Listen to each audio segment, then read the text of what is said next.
তুমি কোন শহরের মাইয়া গো লাগে উড়া ধুরা, তুমি কোন শহরের মাইয়া গো লাগে উড়া ধুরা।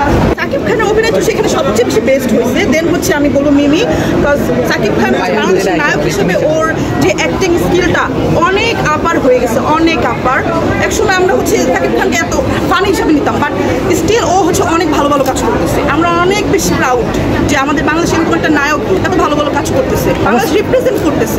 সাকিব খানের যে লুক সেখানে আসলে কেজিএফ বা এনিমেলের যে ভাইব সেটি পেয়েছেন কিনা সিনেমা দেখার সময়? কেজিএফ এর লুকটা আমি পাইছি অলরেডি, বিকজ কেজিএফ এর লুকটা হচ্ছে সবার একটা তামিল ভাইব আসে, যেটা হচ্ছে আমরা মেয়েরা যে লুকটা পছন্দ করি আর কি, যে ছেলেদের একটা বিয়ার্ড থাকবে লাইক ওরকম একটা লুক পাইছে। তো সবাই তো ফ্ল্যাট সাকিব খানের উপর। কি মনে হয় বাংলাদেশে এই যে এই সিনেমার পর সাকিব খান কি আরো উচ্চতায়? হ্যাঁ, সাকিব খানের 2 দেখার জন্য সবাই এক্সাইটেড হয়ে গেছে অলরেডি। তো যেদিন 2 আসবে অবশ্যই আমি দেখতে আসবোই না, যেটাই হোক। আচ্ছা, নকলের একটি বিষয় উঠছিল, সিনেমা কোনো সিনেমাকে কপি করা হয়েছে কিনা? ফার্স্টে আমিও ভাবছিলাম যে সিনেমাটা হয়তো ট্রেলার দেখে তো আর পুরো ফুল মুভি ধারণা করা যায় না।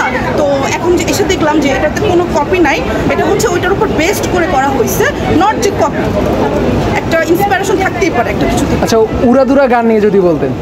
উড়াধুরা গান তো হচ্ছে এই মুভির সবচেয়ে বেস্ট গান, যেটা হচ্ছে অনেক মানে 10 of 10 উড়াধুরা, লাস্টে যেটা দিয়ে আমরা মুভিটা শেষ করছে। তো গানের ভিতরে উড়াধুরা গানটা ছিল বেস্ট। যদি এরকম কাজ করে তাহলে অবশ্যই চাই, এটা বেটার চাই আমরা। চঞ্চলের সাকিব খানের কেমিস্ট্রিটা কেমন লেগেছে? চঞ্চলের জায়গায় চঞ্চল ঠিক আছে, সাকিব খানের জায়গায় সাকিব খান ঠিক আছে। আচ্ছা, সব মিলে আপনাদের কাছে কি মনে হচ্ছে দোকানটা কি মানে কেমন লেগেছে? মিম ছিল, যেহেতু মিমের অভিনয় অনেক সুন্দর, অনেক সিনিয়র আর্টিস্ট, আর ওর মুভি আমরা অনেক আগেও দেখছি, ভালো লাগছে, টোটালি ভালো। আমি অবশ্য কাহিনীটা তো অনেক ভালো, বাট এই যে আমাদের একটা যে ভিতরে রাখছে 2 দেখতে হবে। এখন তো আমাদের 2 কবে দেখব অলরেডি বলে দিছি, মানে লোডিং, মানে মাথার মধ্যে থিংকিং ঘুরতেছে 2 আসবে কবে।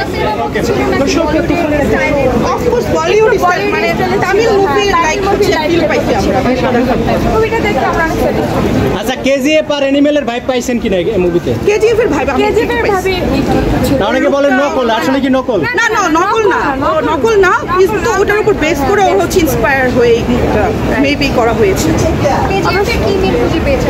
কেজিএফ এর লুকটা আমি খুব মিল পাইছি, যে ওর যে স্যুটটা প্লাস হচ্ছে ওর হেয়ার স্টাইল। ওর হেয়ার স্টাইল লুকটাই বেশি জাস্ট